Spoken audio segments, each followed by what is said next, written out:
We're going to go over equations that have both the distributive property and combining like terms.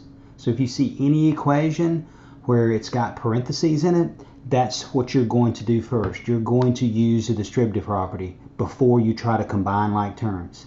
So any equation that has parentheses in it, you need to distribute what's on the outside of the parentheses to everything inside the parentheses before you try to combine like terms. So let's look at this first example right here. I can see I've got parentheses in this problem.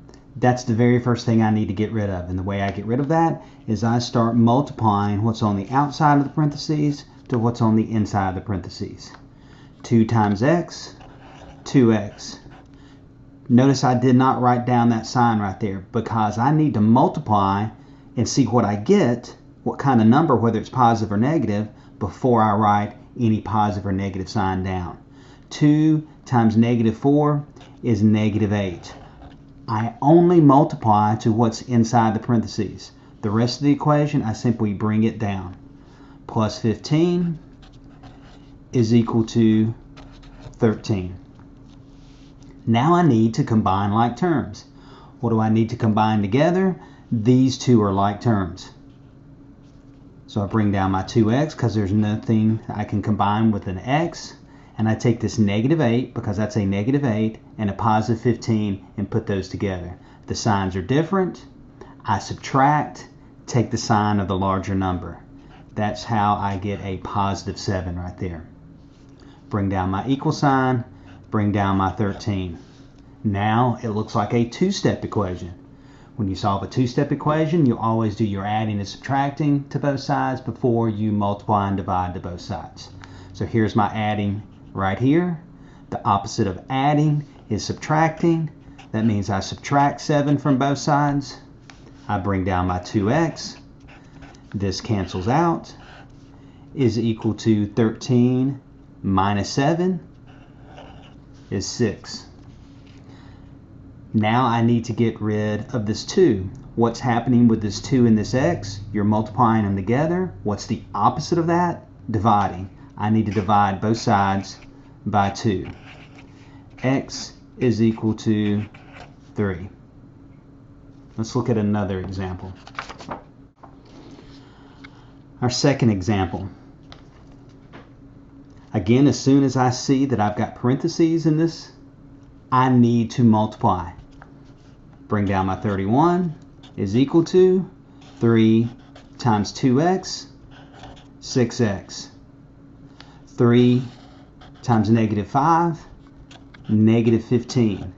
And then I bring down this negative 4x. After I use the distributive property, I need to see if I can combine like terms. I need to see if anything goes together. I need to put all my x's together. These two terms are on the same side and they have an x. So I need to combine those together. Bring down the 31, 6x, negative 4x. The signs are different. I subtract, take the sign of the bigger number.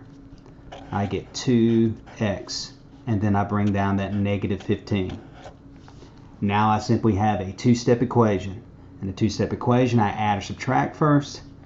I need to get rid of negative 15, the opposite of negative 15, positive 15, add 15 over here on this side. 31 plus 15, 46 is equal to 2x. My whole point here is try to get that x by itself. What am I doing with this 2 and this x? To get rid of this 2, I'm multiplying. The opposite of multiplying is dividing. I need to divide both sides by 2. 46 divided by 2 is 23. And I'm simply going to flip this around. X is equal to 23. Let's look at our third example. Our third example doesn't have a number on the outside of the parentheses. A lot of times people see this 17 out here on the outside and they're thinking they need to multiply the 17. The number that's really on the outside out here is a negative 1. There's just a negative sign right there. So that's what's going to get distributed, that negative sign.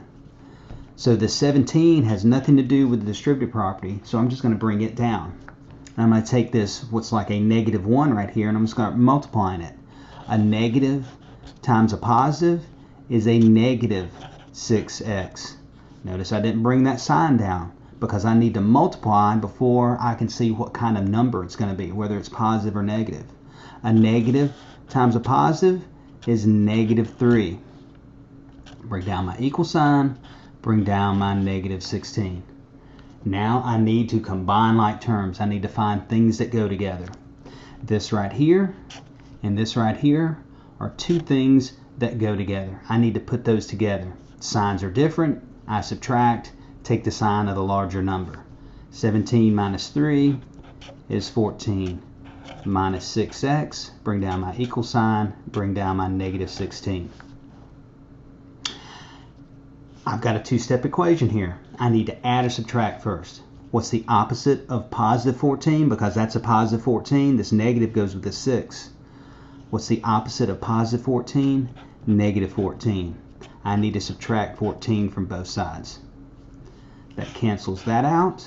Bring down negative 6x is equal to, combine these together, the signs are the same. I add, keep the sign. So add those together and keep the sign, I get negative 30. I need to get rid of this negative 6 by doing the opposite. Well, this is multiplying. The opposite of multiplying is dividing. I need to divide both sides by negative 6 to get rid of that negative 6 right there. Have an x left over. A negative divided by a negative is a positive 5. One more example.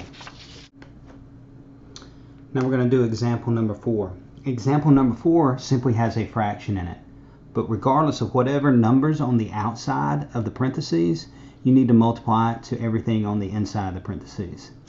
This 10x right here doesn't have anything to do with the distributive property, and that's what we need to do first. So I bring it down.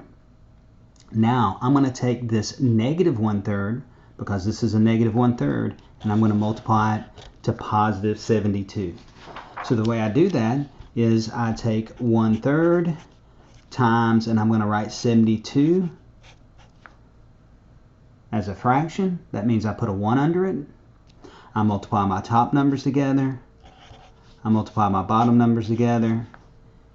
And the first thing I try is I take 72 and divide it by 3. And if I had a calculator, I'd take 72 divided by 3, and I'd find out I would get 24.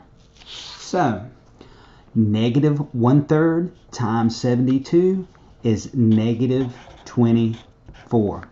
Notice again, I didn't write a sign down because I need to multiply these two to see whether or not this number is going to be positive or negative.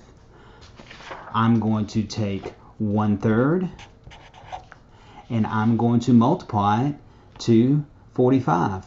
I'm not worried about the signs right now. I'm just worried about the numbers. To write 45 as a fraction, I put it over 1, multiply my top numbers, multiply my bottom numbers. 45 divided by 3 is 15. So, a negative 1/3 times a negative 45x, a negative times a negative is a positive 15x. I bring down my equal sign, I bring down the negative 74. Once I use my distributive property, then I need to combine like terms. My like terms are this one and this one. They both have x's. They have the same sign. That means I can add them together, keep the sign. 10 and 15 is 25, and I put that x with it. I bring down this negative 24. I bring down the equal sign and the negative 74. I've got a two-step equation. The opposite of negative 24, positive 24. Do it to both sides. Bring down this 25x. That cancels out. Bring down my equal sign. Negative 74 plus 24, negative 50. The signs are different. If the signs are different, I subtract, take the sign of the larger number. Now I need to divide both sides by 25 because that's the opposite of multiplying by 25. Those 25s cancel out. X is equal to negative 50 divided by 25, negative 2.